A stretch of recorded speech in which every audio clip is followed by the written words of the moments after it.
10 class के mathematics NCERT book exercise 4.1 question number 1 check whether the followings are quadratic equation x plus 1 square is equal to 2 in cost x minus 3। CBC board same इसी question को देखेंगे। प्रश्नावली 4.1 जांच कीजिए कि क्या निम्न द्विघात समीकरण है। नंबर 1 x प्लस 1 का होल स्क्वायर बराबर 2x 2 अंडर रूट 2 कोष्ठ में x माइनस 3। इसको हल करते हैं ये देखने के लिए कि क्या ये द्विघात समीकरण है कि नहीं है, अर्थात यह क्वाड्रेटिक इक्वेशन है कि नहीं है। तो हम लोग चलते हैं क्वेश्चन नंबर 1 पे।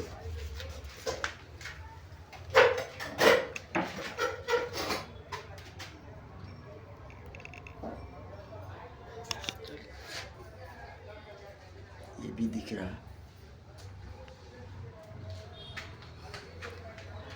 क्वेश्चन नंबर 1 x प्लस 1 का होल स्क्वायर बराबर 2 इन कोस्ट x माइनस 3। x प्लस 1 का होल स्क्वायर या a प्लस बी का whole square is equal to a square plus B square plus 2ab। Same as X square 1 square यानी b plus 2 multiply X multiply 1 is equal to 2x minus 6। X square plus एक square plus 2 गुणे X गुणे 1 बराबर 2x minus 6। X square का X square एक square का 1 2x बराबर 2x minus 6। X square plus 2x minus 2x plus 1 plus 6। इसको इधर कर दिए, इसको भी इधर कर दिए, तो ये प्लस में है तो माइनस में हो गया। ये प्लस में ऑलरेडी पहले से है, एक प्लस है, फिर उसके बाद माइनस 6 है तो प्लस 6 हो गया। तो 2x माइनस प्लस में है तो कट गया। एक्स स्क्वायर 6 और 1 7 is equal to 0। X square plus 7 बराबर 0। ए की जगह पर एक्स के साथ 1 है, बी की जगह पर 0, सी की जगह पर 7। ए की जगह पर अगर कुछ नहीं होगा तो वह द्विघात समीकरण नहीं होगा, ए की जगह पर होना चाहिए A X square plus B X plus C बराबर 0।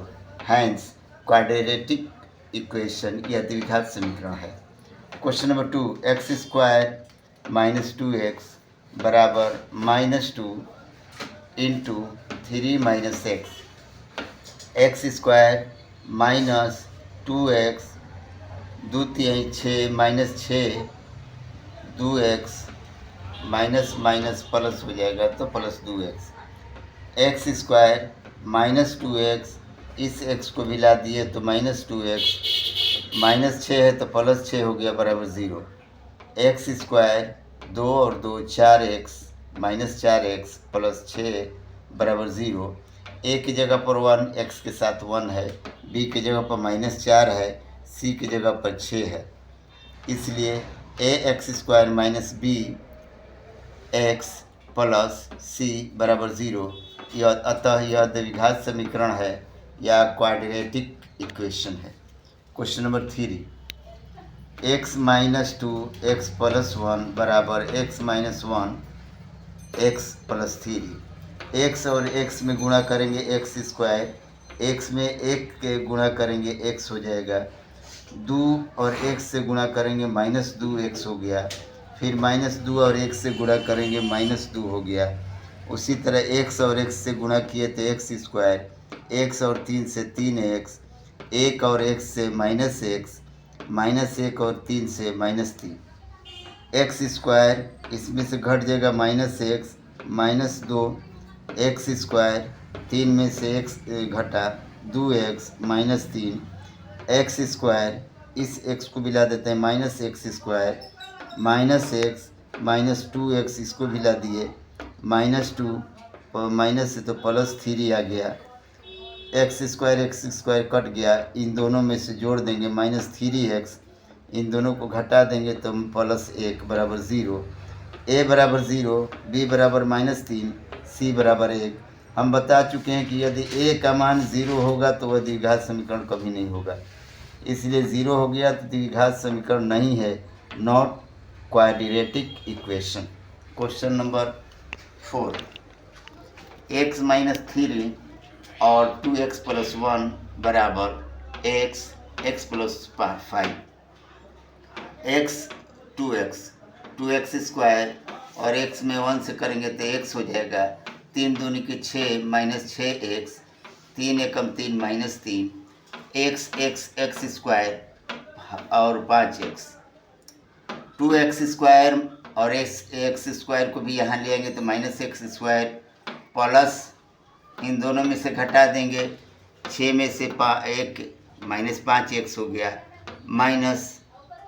-5 इसको भी ला दिए -5x हो गया, -3 बराबर 0, इसको घटा देंगे तो x स्क्वायर हो जाएगा, -5 10x हो गया, -3 बराबर 0।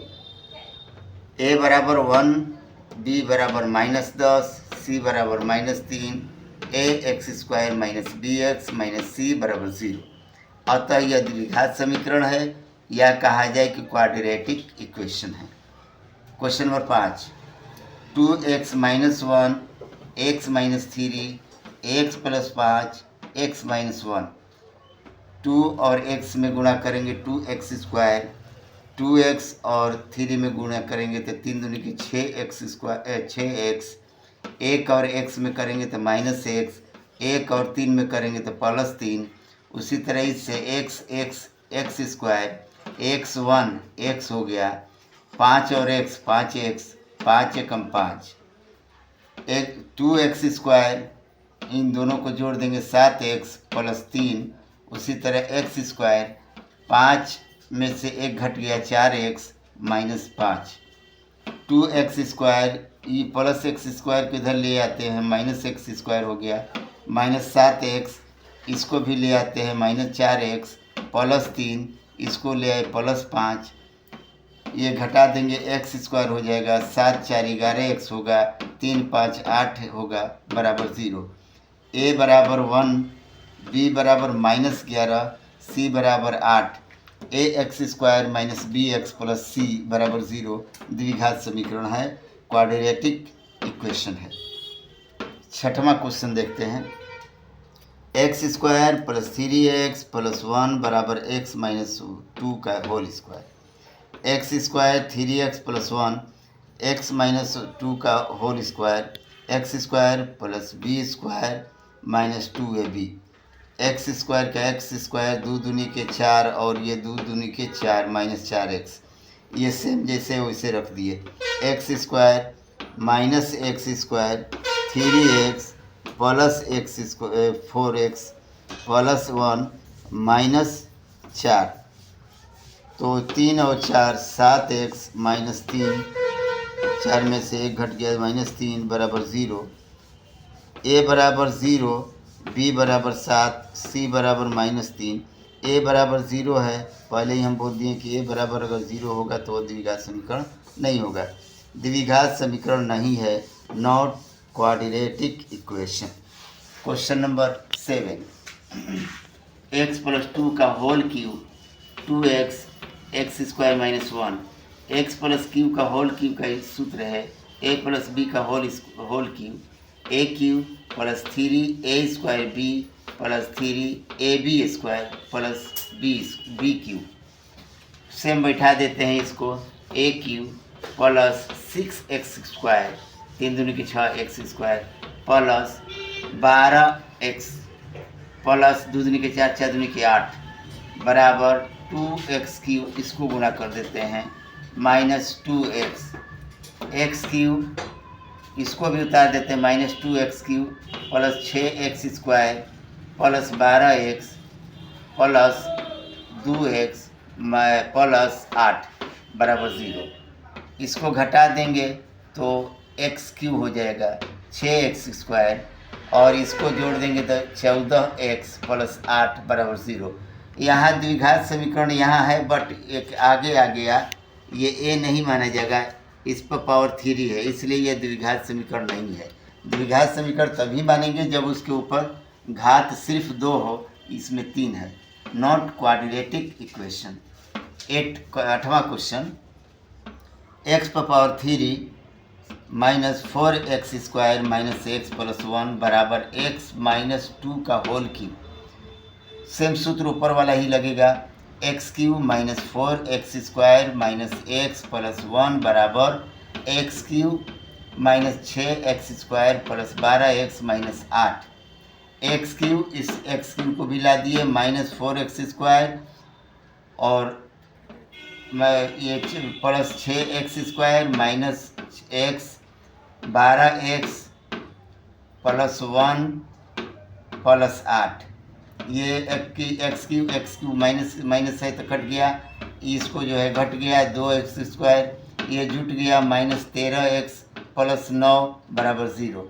a = 2, b = -13, c = 9। इसलिए a के जगह पर इसका वैल्यू दिया है। इसका मतलब है कि द्विघात समीकरण है, तो द्विघात समीकरण है या क्वाड्रेटिक इक्वेशन है। अब क्वेश्चन नंबर 2 का पहला देखते हैं। इसमें देखेंगे कि किस तरह के क्वेश्चन है। तो क्वेश्चन दिया हुआ है, निम्न समीकरणों के द्विघात समीकरण के रूप में लिखिए, और सिर्फ लिखिए, बनाने के लिए नहीं कहा गया है। क्वेश्चन है कि एक आयताकार भूखंड का क्षेत्रफल 528 मीटर स्क्वायर है। क्षेत्र की लंबाई मीटरों में चौड़ाई के दुगुना से एक अधिक है। हमें भूखंड की लंबाई और चौड़ाई ज्ञात करनी है। अब यहाँ गौर करते हैं। Represent the following situation in the form of quadratic equation. The area of rectangle's plot is 528 meters. The length of the plot in meters is 1 more than its breadth. We need the find the length and breadth of the plot. अब इस question को देखते हैं। जैसा कि बताया गया है, इस क्वेश्चन में ये बताया गया है, ये फिगर हम बना दिए आयत का। आयत के फिगर में चौड़ाई x हो गई और लंबाई जो है दुगुना से एक अधिक है। माना कि आयत की चौड़ाई बराबर x। Suppose that wide of a rectangle equal to x metre and length of rectangle equal to 2x + 1 metre. लंबाई x मीटर, चौड़ाई 2x + 1 मीटर। बाई क्वेश्चंस, आयत का क्षेत्रफल बराबर लंबाई गुणे चौड़ाई। Area of rectangle equal to L × B। क्षेत्रफल दिया हुआ है कि 528 है, एरिया दे दिया है। लंबाई 2x + 1 गुणे x, 528 528, और इससे गुणा करेंगे तो 2x² और x से गुणा करेंगे तो x हो गया, यानी 2x² + x - 528 = 0। ये इक्वेशन बन गया, यह समीकरण बन गया। क्वेश्चन में सिर्फ समीकरण बनाने के लिए ही कहा है। अब क्वेश्चन नंबर 2 देखते हैं कि क्वेश्चन नंबर 2 में क्या दिया हुआ है। क्वेश्चन नंबर 2 में दिया है, the product of 2 consecutive position integrals is 306. We need to find the integrals. ये हो गया इंग्लिश में। अब हिंदी में देखते हैं कि क्या कह रहे हैं। हिंदी में क्वेश्चन नंबर 2 कह रहा है, दो क्रमागत धनात्मक पूर्णांक का क्षेत्रफल, पूर्णांकों का गुणनफल 306 है। हमें पूर्णांक ज्ञात करनी है, सिर्फ समीकरण के रूप में लिखना है। अगला देखते हैं आंसर में। माना कि प्रथम संख्या, suppose that first number equal to x, second number equal to x + 1, यानी क्रमागत सीरियल नंबर है, इसलिए प्रथम संख्या बराबर x, दूसरी संख्या बराबर x + 1 बाई क्वेश्चन x + 1, यानी दोनों का गुणनफल मल्टीप्लिकेशन 306 है। तो x² plus x minus 306 equal to 0। ये हो गया समीकरण बन गया। अब अगला क्वेश्चन देखते हैं। तीसरा, रोहन की माँ उससे 26 बरस बड़ी है। उनकी आयु वर्षों में का गुणनफल अब से 3 वर्ष पश्चात 360 हो जाएगी। हमें रोहन की वर्तमान आयु ज्ञात करनी है। इसका समीकरण होगा और इसको देखते हैं अंग्रेजी में किस तरह का क्वेश्चन दिया है। क्वेश्चन नंबर 3 है। क्या दिया है गौर करेंगे। Rohan's mother's is 26 years older than him. The product of their age in years 3 years from now will be 360. We would like in first find the Rohan's present age. इसको अब गौर करते हैं। माना रोहन की आयु बराबर x वर्ष, माँ की आयु बराबर x + 26। For example suppose that age of Rohan equal to x years and age of mother x + 26। After 3 years 3 वर्ष बाद age of Rohan x + 3, age of mother x + 26 + 3 x + 29। 3 वर्ष के बाद रोहन की आयु x + 3 और माँ की आयु x + 26 + 3 x + 29। By questions x + 3 multiply x + 29 equal to 360।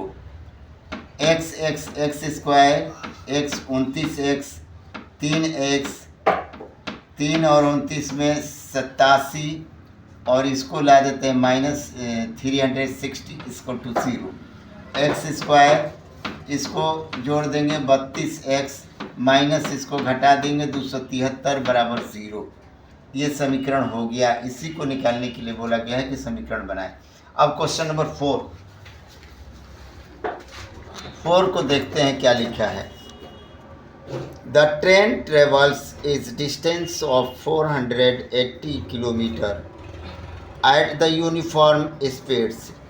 If the speed had been 80 km/h less, when the would have taken 3 hours more to cover the same distance, we need to find the speed of the train. ये English में है और हिंदी में देखते हैं क्या लिखा है। हिंदी में लिखा है, एक रेलगाड़ी 480 किलोमीटर की दूरी समान चाल से तय करती है। यदि इसकी चाल 8 किलोमीटर प्रति घंटा कम हो जाए तो वह उसी दूरी को तय करने में 3 घंटे अधिक लेती है। हमें रेलगाड़ी की चाल ज्ञात करनी है। अब क्वेश्चन का आंसर देखते हैं। इसमें दिया है कि माना रेलगाड़ी की चाल बराबर x किलोमीटर प्रति घंटा। Suppose that speed of train equal to x km/h। By question 480 by x minus 8 minute पहले हो जाता है minus 480 by x equal to 3 घंटा होता है। इसको बट्टा पर के जोड़ निकालते हैं 480x minus 480x plus 3840। 480 cut गया, क्लियर। अब 3840 यहाँ लिखा गया। ये तिरछा तिरछी गुणा हो गया 3x x माइनस 8। 3x और x में करेंगे 3x स्क्वायर, 8 से करेंगे 8 3 के 24x, इसलिए 3x square minus 24x minus 3840 equal to 0। ये क्वेश्चन में सिर्फ इक्वेशन लिखना था, सिर्फ समीकरण लिखना, इसलिए ये क्वेश्चन का आंसर होगी।